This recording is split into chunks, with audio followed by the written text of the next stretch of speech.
දිනාටම හැම දිනාගේ හදවත්වලට නිරන්තරයෙන් බුදු ගුණ සිහි වේවා. ඒ භාග්‍යවත් බුදුරජාණන් වහන්සේ සියලු කෙලෙසුන් කෙරෙන් දුරු වූසේක. දෙවි මිනිසුන්ගේ ආමිස ප්‍රතිපත්ති පූජා සතර මහා දීපයට වහින චාතුරු මහා දීපික වර්ෂාවක් සදිසිව ඒ බුදු සිරිපා මුලට ආවා.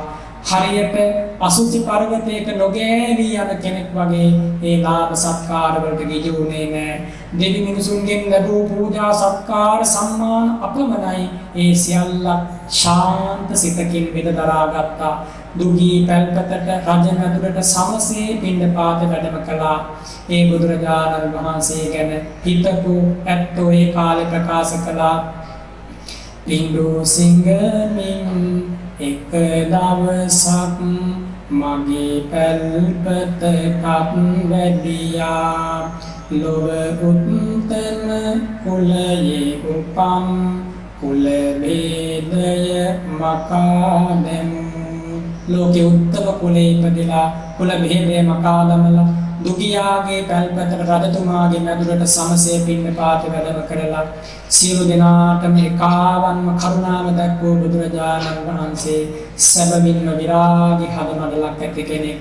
මා සරණගේ බුදුරජාණන් වහන්සේ අරහං ගුණයෙන් යුක්තයි. ඒ අරහං ගුණයට උපහාර වේවා කියලා හිතන්නට ඕන. තුන් ලෝකයක් දිනූ භාග්‍යවතුන් වහන්සේ චතුරාර්ය සත්‍ය ධර්මය, ලෝක සනාතන ධර්මය, අතීත අනාගත කාලාත්‍රි විනිවිද දක්නා ඥාන බලයේ වජ්‍රායුධයක් වගේ ඒ සියල්ල තනියම අවබෝධ කරගත්තා. ඒ බුදුරජාණන් වහන්සේ සම්බකාල ගතේ ධම්මේ සබ්බේ සම්මා සයමුනි සම්බාකාරේන බුද්ධිත්වා ඒකෝ සම්බන්ධතං ගතෝ.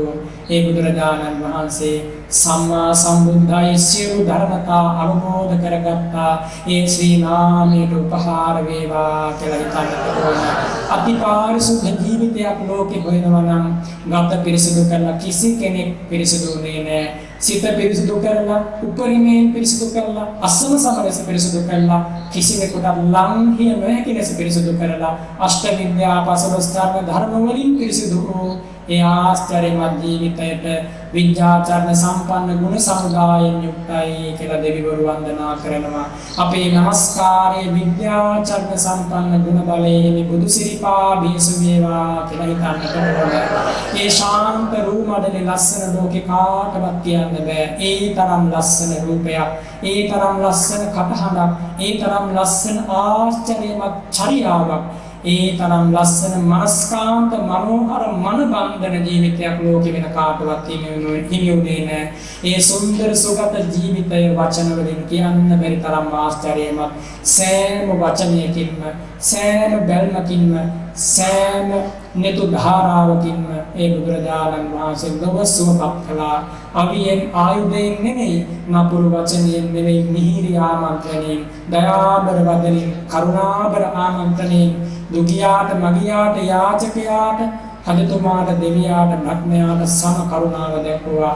ඒ සුගත ගුණයට අපේ নমස්කාරය වේවා කියලා සීකරන්න.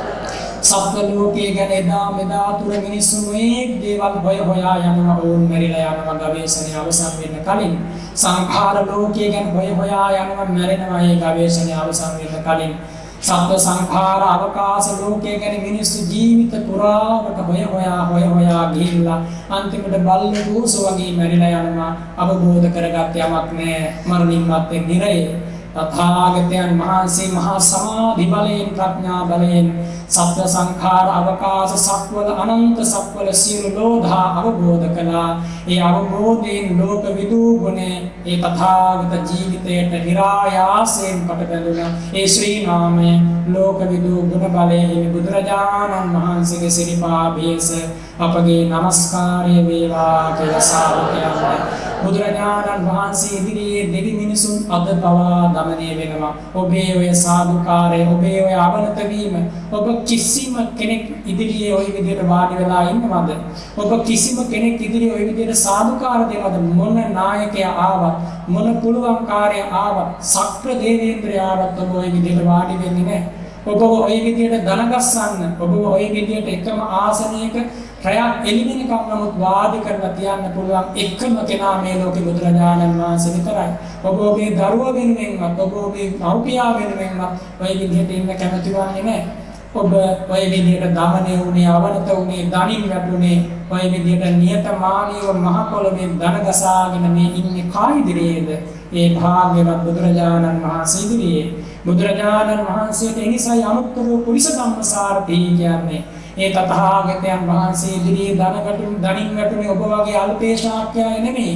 කොසල් රජතුමා වගේ අය දණින් වැටුන සිරිපායින්වා. බිම්බිසාර රජතුමා දණින් වැටුන සිරිපා සෙමගත්තා. සක්දේවදු දණින් වැටුන, බ්‍රහ්ම රාජවරු දණින් වැටුණා. ඒ විතරක් නෙමෙයි සාරිපුත්ත මොග්ගල්ලාන ඉරුදිමත් මහා රහතන් වහන්සේලා ලක්ෂ ගණනින් සිරිපා බියස දණින් වැටුණා. ඒ විතරක් නෙමෙයි ත්‍රිසංගත සත්වය පවා සිරිපාභියස දණින් වැටුණා. ලේන් වැකී ගිය අත්පැති අය සිරිපාභියස දණින් වැටුණා. රූප මදයෙන් මත්වෙච්ච අය, ධන මදයෙන්, කුල මදයෙන්, බල මදයෙන් මත්වෙච්ච අය බුදු සිරිපාභියස මලට බමරුසේ ක්‍රොක්ුණා දණින් වැටුණා. ලෝකයක් දමනය වුණා. ලෝකයක් දණින් වැටුණ එකම ශාස්ත්‍රඥ වහන්සේ බුදුරජාණන් වහන්සේ. ඒ බුදුරජාණන් වහන්සේගේ අනුත්තර පුරිස ධම්මසාරති ගුණයට අපගේ නමස්කාරය වේවා කියලා සාදු කියන්නේ. දෙවියන්ට ධර්මයන්ට වෙන පිළිසරණක් ලෝකෙ තිබුණේ නැහැ. ලෝකෙ මිනිසු පූජා වට්ටි අරගෙන මල් මාලා අරගෙන ස්තෝත්‍ර ගායනා අඳුනා කියා දෙවියන් යදිද්දී, සත්දෙවිඳු යදිද්දී, බ්‍රහ්ම රාජවරු යදිද්දී ඔවුන්ට පූජා කරද්දී ජීවිතේ පරදුවට තබා දුෂ්කර වතකුණමින් දෙවියන්ට පුදනවා කියලා පණ ඇපේට තියලා කටයුතු කරද්දී ඇතැම්හු ඒ කියන සියලු දෙවිවරු, ඒ කියන සියලු බ්‍රහ්ම රාජවරු බුදුරජාණන් වහන්සේගෙන් සරණක් හොයාගෙන මල් අතින් අරගෙන බුදුරජාණන් වහන්සේ ළඟට ආවා. දැන් කාලේ මිනිස්සු දේවාල වලට පූජා වට්ටි අරගෙන යනවා වගේ දෙවිවරු මලින් පහනින් සුවඳින් අත් සරසාගෙන බුදුසිරිපා පුදේටයි ආවේ. ඒ ඉතිහාසයෙන් නොදන්නා ඇත්තෝ තථාගතයන් වහන්සේට පිටුපානවා. එදා දෙවියෝ බ්‍රහ්මයෝ පිදූ මල් කුසිනාරා නුවර අමුණක් පමණ කියලා, ධනක් පමණ කියලා කුසිනාරා නගරයේ සියලු කුණු කාණු වැහින දෙසේදා මල් වරුසා වැටුණා. ඒ බුදුරජාණන් වහන්සේට පූජා කරපු දෙවියෝ බ්‍රහ්මයෝ අද පවා ආම ඉන්නේ ඇස් වලින් ගලන උණු කඳුලින්.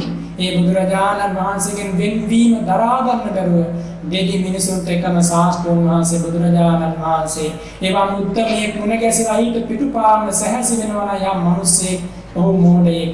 එවම් උත්තමයෙක් මුණ ගැසලා ඒ උතුමන් වහන්සේට පිටුපානවා නම් යම් දෙවියෙක්, ඒ මෝඩ දෙවියෙක්, දුෂ්ප්‍රාඥ දෙවියෙක්. එවම් උතුමෙක් මුණ ගැසලා පිටුපානවා නම් යම් බ්‍රහ්මයෙක්, ඒ බ්‍රහ්මය මෝඩ බ්‍රහ්මයෙක්. හැබැයි එවම් උතුමෙක් මුණ ගැසලා ඒ සිල්පා අභියසට යම් දුගියෙක්, මගියෙක්, යාචකයෙක් වෙනවා නම් එයා ප්‍රඥාවන්තයෙක්. මිනිහෙක්, දෙවියෙක්, බ්‍රහ්මයෙක් වෙනවා නම් එයා සැබවින්ම පිනති ප්‍රඥාවන්තයෙක්. එනිසා දෙවි මිනිසුන්ට අනදීවර ශාස්ත්‍රඥ වහන්සේ කියන ශ්‍රී නාමයේ යුග ගණනක් හදවතින් හදවතට යා කළ ඒ බුදුරජාණන් වහන්සේගේ සත්තා දේව මනුස්සානම් ගුණයට අපගේ නමස්කාරය වේවා කියලා සාදු කියනවා.